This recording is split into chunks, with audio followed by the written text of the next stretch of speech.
Do you have questions for him? I want to know when he started thinking about doing it. I want to know what she was doing when he hurt her. Was she screaming? Is she calling out my name? I want to know how he's going to make amends. On July the 3rd, 2011, ambitious 18-year-old student Lauren Astley left from work but never made it home. Just a few weeks earlier, Lauren had broken up with her childhood sweetheart Nathaniel Fujita, who struggled with their breakup, and evidence revealed a chilling plan. Was Nathaniel Fujita the perpetrator, or was it somebody else? Lauren Astley was born on April 1st, 1993, and was the only daughter of Mary Dunn and Malcolm Astley. As an only child, she shared a deep connection with both of her parents, who despite their divorce continued to provide her with immense love and support. Bright and talented, Lauren had a strong passion for the arts. At just 12 years old, she played her first lead role in the local theatre's production of Annie. In addition to a love for acting, she was an active tennis player, performed with the church choir, and sang in a school's a cappella group.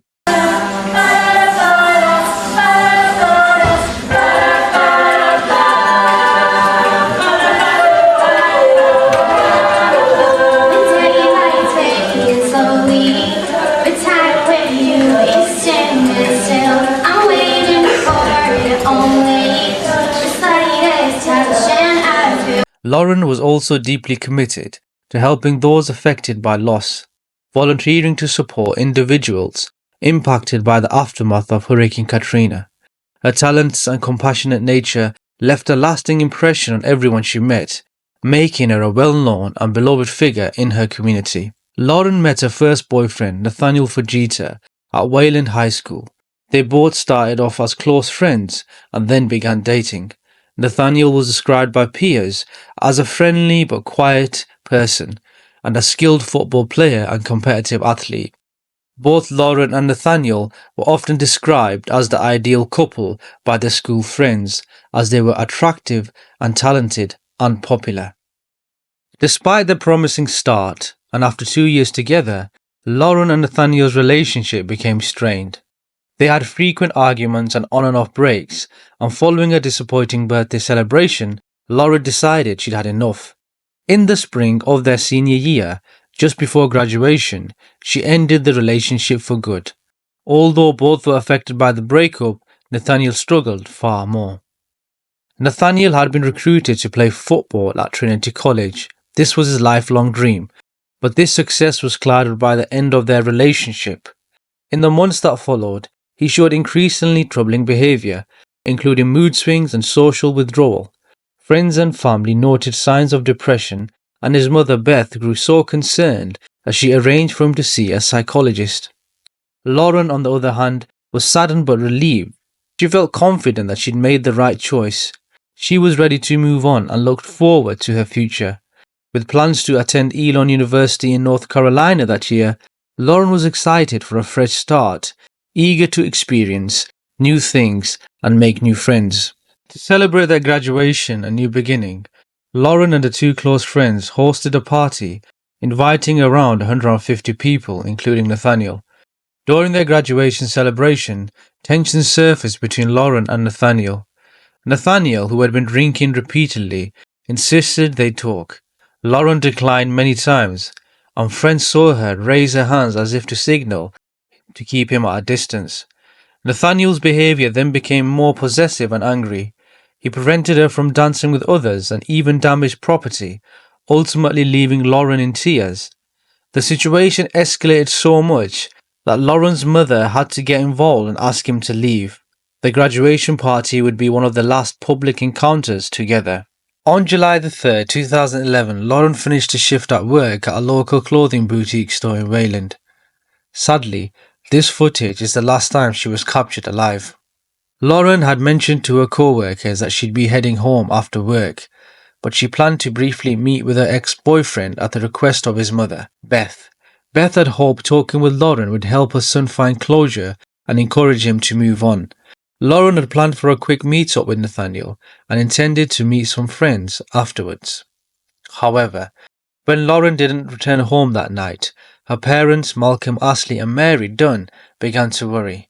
Lauren was very responsible, staying in contact with her parents about her plans throughout the day, so a sudden silence raised immediate concern. By late evening, Lauren's parents and friends tried calling and texting her repeatedly, but their messages went unanswered. Around this time, her friends began to realize something might be seriously wrong. Each call they made went straight to voicemail, and their concerns continued to grow. Malcolm and Mary reached out to anyone who might know her whereabouts, including Nathaniel, but no one knew where she was.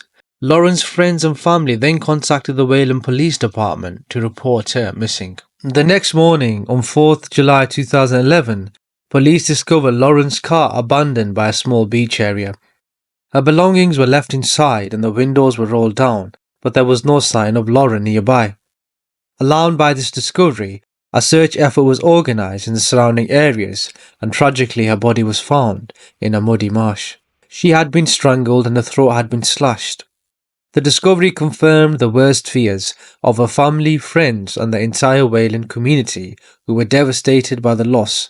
The horrifying details of her death shook the quiet town, spurring grief and outrage, and the investigation into her murder intensified as police worked to bring her killer to justice. Investigators quickly focused on Nathaniel Fujita due to his close connection with Lauren and his behavior following their breakup. Although Nathaniel initially claimed he'd only seen her for 5 minutes that day, and Lauren did not get out of the car, a search of his family home uncovered the truth. Blood was found in the garage and on clothing hidden in the attic of his family home. This linked him to the crime and led to his arrest. Court filings also revealed that moments after allegedly disposing of Lauren's body in the marsh, Nathaniel was seen driving shirtless with his car windows down and music blaring. Nathaniel Fujita's trial began on January 7, 2013, nearly a year and a half after Lauren's murder. The trial took place in Middlesex Superior Court in Woburn, Massachusetts, where Nathaniel faced charges of first-degree murder. At court, the chief medical examiner testified that Nathaniel left a 4.5-inch long gaping wound on Lauren's neck. There was also a bungee cord tied to her hair. There were what I would consider a lot of them, Dr. Henry Neal said. I believe she was alive after the ligature had been removed, Neal said, suggesting Lauren died slowly. During the testimony, Nathaniel, who was 20 at that time, lowered his head and appeared to weep whilst covering his face. Later, his mum Beth, sitting in a row behind her son, began to sob uncontrollably. During the cross-examination, the defense argued that Nathaniel had suffered from mental illness and a temporary psychotic break, which they claimed impaired his ability to control his actions, likely induced by depression and emotional turmoil following the breakup. His lawyer asked the forensic investigator about whether or not the teen had searched the internet to find out information about weapons, and he had not.